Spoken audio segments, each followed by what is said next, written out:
Hello दोस्तों, कैसे हैं आप लोग? ठीक हैं। इस वीडियो के अंदर हम डिस्कस करेंगे सीपीसी का ऑर्डर नंबर 9।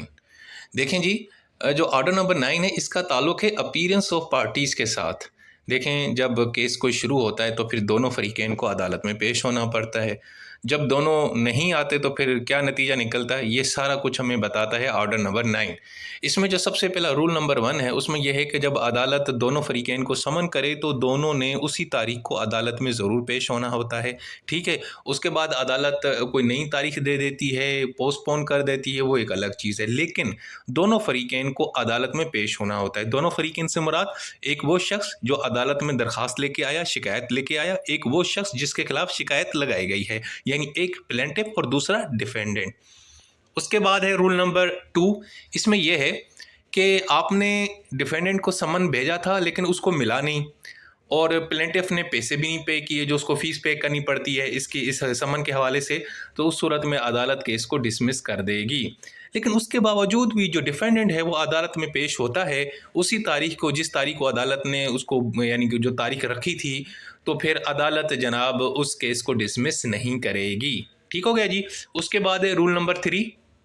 ये देखें, अगर दोनों फरीकें अदालत में पेश नहीं होती, दोनों जो पार्टीज़ हैं वो अदालत नहीं आएंगी, तो अदालत लाजमी है उस केस को डिसमिस करेगी। अदालत कहेगी ये क्या तुम लोगों ने मजाक समझाया हुआ है, दोनों को मैंने बुलाया, तुम तो दोनों लोग अदालत में अगर नहीं पेश होंगे, न प्लेंटिफ होगा न डिफेंडेंट, तो अदालत उस केस को भी डिसमिस कर देगी। उसके बाद है रूल नंबर 4। यार इसमें ये लिखा है कि अगर केस डिसमिस हो जाए तो फिर उसको किस तरह रीओपन करेंगे। उसके हैं देखें जी, उस सूरत में फिर प्लेंटिफ के पास दो ऑप्शन है। प्लेंटिफ हो जो जिसने दावा दायर किया होता है, जिसने केस शुरू किया होता है, जिसने केस लेके आया था अदालत में। एक तो या तो वो न्यू केस फाइल करे, या फिर अदालत को रिक्वेस्ट करे कि सर काइंडली अपने फैसले को दोबारा रिवर्स करें, जो आपने डिसमिस किया है ना इसको दोबारा काइंडली वो कर दें, क्योंकि मेरे पास पैसे नहीं थे, मैं पेमेंट नहीं कर पाया, या मेरे पास कोई उसके पास और रीज़न हो कि मैं अदालत यानी कि पहुंच नहीं पाया, मैं बीमार था, वाट एवर जो भी। अगर अदालत कन्विंस हो जाएगी तो अदालत अपने फैसले को रिवर्स कर देगी, यानी केस दोबारा ओपन हो जाएगा और एक नई तारीख दे देगी। उसके बाद है रूल नंबर 5। उसमें है dismissal of case if fresh summons is not requested. देखें जी, आपने डिफेंडेंट को समन भेजा लेकिन उसको वो मिला नहीं, ठीक है, तो उस सूरत में जो प्लेंटिफ है ना भाई, उसके पास फिर है 3 महीने के अंदर अंदर उसने फ्रेश जनाब समन उसको भेजना है, और अगर वो नहीं भेजेगा तो अदालत केस को डिसमिस कर देगी। लेकिन हाँ, अगर प्लेंटिफ ये बताता है कि सर इन 3 महीने के अंदर मैंने बड़ी कोशिश की है कि डिफेंडेंट को ये समन मिले, उसकी मैंने एड्रेस पता की है, और लेकिन वो जो डिफेंडेंट है वो मिल नहीं रहा, भाग रहा है, छुप रहा है, या कोई और रीज़न हो, तो उस सूरत में अदालत अगर सेटिस्फाई हो जाएगी तो जनाब वो आपको दोबारा मौका देगी, आप दोबारा से एक फ्रेश ताज़ा समन भेजेंगे। ठीक है। लेकिन अगर ये नहीं होगा तो फिर आप जनाब न्यू केस भी शुरू कर सकते हैं, और वो फिर उसमें फिर आपको जो लिमिटेशन एक्ट है उसको फॉलो करना पड़ेगा। उसके बाद रूल नंबर 6। इसमें यह है कि अगर प्लेंटिफ अदालत में पेश होता है लेकिन जिसके खिलाफ आपने शिकायत दायर की है, यानी जो डिफेंडेंट है वो अपीयर नहीं होता, तो उसमें सबसे पहले तो ये होगा कि अगर वो डिफेंडेंट नहीं आएगा तो अदालत एक तरफा जनाब केस को शुरू कर लेगी और एक फैसला सुनाएगी जिसको हम बोलेंगे एक्स पार्टी डिग्री। ठीक है जी। लेकिन अगर समन प्रॉपर आपने नहीं भेजे थे, सर्व नहीं किए थे, तो उस सूरत में अदालत जनाब कहेगी कि यार डिफेंडेंट को दोबारा समन भेजो भाई, आपने सही नहीं भेजे। लेकिन समन अगर लेट पहुंचा है तो उस सूरत में ये होगा कि डिफेंडेंट कहेगा कि सर आप लोगों ने मुझे लेट समन भेजा है और अब मैंने केस की तैयारी नहीं की, तो अदालत फिर उसको एक नई तारीख दे देगी और कहेगी अच्छा जी आप फलां दिन आ जाएं, कोई मसला नहीं है। अक्सर ही ऐसा होता है कि डिफेंडेंट के पास समन जाता है, नोटिस जाता है, तो अदालत में पेश होता है, कहते हैं सर आपने इतना लेट मुझे भेजा, मैंने तो केस की तैयारी नहीं की, तो आप मुझे मेहरबानी करके नई तारीख दे दें, तो नई तारीख मिल जाएगी। लेकिन अगर डिले जो है ना वो प्लेंटिफ की तरफ से, यानी प्लेंटिफ ने समन से टाइम पे नहीं भेजा था, तो उस सूरत में प्लेंटिफ को कहा जाएगा कि भाई पैसे निकालो और ये जो डिले हुआ है इसकी कीमत अदा करो। उसके बाद है रूल नंबर 7। इसमें यह है कि अगर डिफेंडेंट लेट अपीयर होता है, यानी आपके खिलाफ एक तरफा कार्रवाई शुरू हो चुकी थी, आप अदालत को बुला रही थी, आप नहीं आ रहे थे, तो लेकिन आप फिर भी पहुंच गए किसी दिन, तो फिर अदालत को आप अगर कहेंगे कि सर एक्चुअली मैं उम्रे पे गया था, मैं बीमार था, मैं ये था, मैं वो था, मैं गाँव गया था, तो इसीलिए मैं अदालत पेश नहीं हुआ और अदालत ने मेरे खिलाफ एक तरफा कार्रवाई शुरू कर दी, तो आप काइंडली मुझे दोबारा मौका दें ताकि मैं अपने केस में पार्टिसिपेट करूँ। तो अदालत अगर मान जाएगी तो फिर वाह वाह जनाब आपका केस दोबारा शुरू हो जाएगा और एक तरफा जो फैसला दिया था एक्स पार्टी डिक्री वो सेट असाइड हो जाएगा। लेकिन हाँ जी, उसकी जो पेमेंट है जो भी ये सारा होगा वो फिर अदालत डिसाइड करेगी किसने पे करना है। इसके बाद है रूल नंबर 8, इसमें यह है भाई डिफेंडेंट अपीयर हो गया, जिसने केस फाइल किया है ना प्लेंटिफ, वो ड्रामेबाज अदालत में पेश नहीं हुआ, तो अब क्या होगा? If the defendant is present but the plaintiff is absent when the case is called, तो अदालत तो सबसे पहले तो डिसमिस करेगी कि यार ये क्या मजाक है, मतलब एक आप दरखास्त लेके आते हो, ऊपर से फिर केस भी शुरू करवाते हो और ऊपर से खुद आते नहीं हो, तो अगर तो उस सूरत में अदालत डिसमिस करेगी केस को, ठीक है। यानी ज़ाहिर बात है यार, जो जिस बंदे को प्रॉब्लम है, जो प्लेंटिफ है, जो प्लेंट जिसने दायर किया है वो अदालत में पेश ही नहीं होता। लेकिन हाँ एक बात है कि अगर डिफेंडेंट तो आ जाता है ना उस दिन, और डिफेंडेंट लेकिन अपने कुछ क्लेम को कुछ चीज़ को एक हिस्से को क्लेम कर देता है, तो उसमें क्या होगा?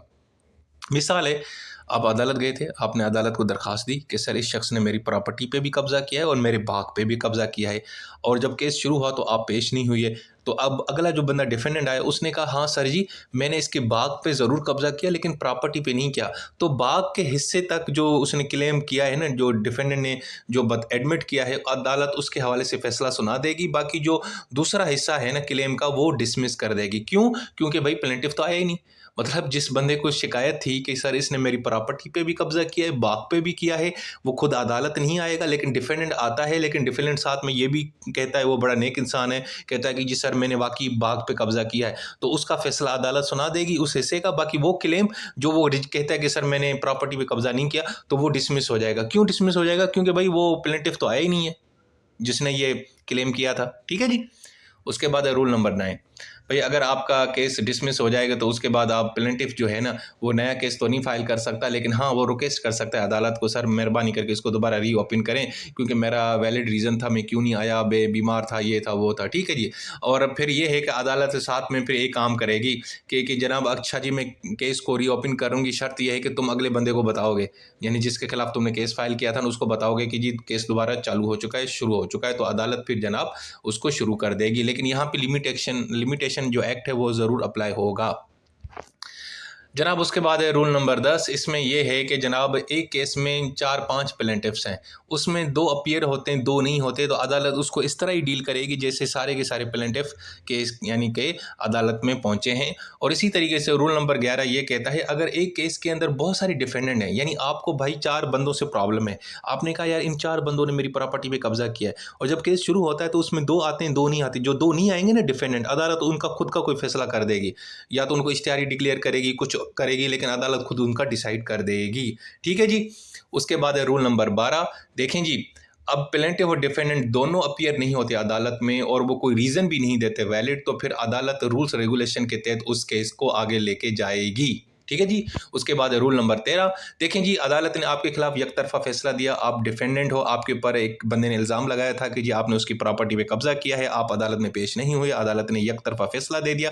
अब आप चाहते हैं कि यार ये जो एक तरफा फैसला है ये कैंसिल हो जाए, तो भाई सबसे पहले तो आपने अदालत को तरले मिनते करने, उसको कहना है कि सर वो मुझे समन नहीं मिला था, या ये कहें कि सर जी मैंने हियरिंग इसलिए मिस की, अदालत नहीं आया क्योंकि मैं बीमार था, ये था वो था। अगर अदालत कन्विंस हो जाएगी तो अदालत जनाब दोबारा केस को शुरू कर लेगी। लेकिन हाँ, अगर तुम ये कहते हो कि नहीं सर जी वो समन मुझे टीसीएस के जरिए क्यों भेजा, मुझे ज़रा आप व्हाट्सअप कर देते ना, ये भाई ये वाली जो रेगुलेटरी है ये नहीं मानी जाएगी, ठीक है जी। हाँ, बाकी लिमिटेशन एक्ट यहाँ पे भी अप्लाई होगा। लिमिटेशन एक्ट ये है कि हर केस की एक लीगल लिमिट होती है, उसी ड्यूरेशन के अंदर ये आपने केस को फाइल करना होता है। उसके बाद है रूल नंबर 14। भाई इसमें ये है कि आप अदालत के पास आए हैं, अदालत कहती है जी मैं ये जो है ना एक तरफा फैसला ये सेटिसाइड करती हूँ, इसको कालादम करती हूँ, लेकिन शर्त ये है कि डिफेंडेंट जो है ना वो जनाब अगली पार्टी को ज़रूर नोटिफाई करे, उनको बताए कि भाईजान ये एक तरफा जो फैसला मेरे खिलाफ आया था ना ये ख़त्म हो चुका है, आप बराए मेहरबानी अदालत में पेश हो, अब दोबारा से केस वो नए शुरू से शुरू होगा, सिरे से शुरू होगा, ठीक है। अगर डिफेंडेंट चाहता है कि अदालत उसके खिलाफ जो एक तरफा फैसला है उसको कैंसिल कर दे, तो वो फिर अगली पार्टी को ज़रूर बताए कि अदालत ये करने जा रही है, ताकि फिर अदालत जनाब उस केस को दोबारा शुरू कर सके, ठीक है जी। तो दोस्तों ये था हमारा रूल नंबर हाँ रूल नंबर था नहीं भाई, ऑर्डर नंबर 9 था और ये इसके 14 रूल थे, ठीक है जी। अपना बहुत सारा ख्याल रखें, टेक केयर, अल्लाह हाफिज़।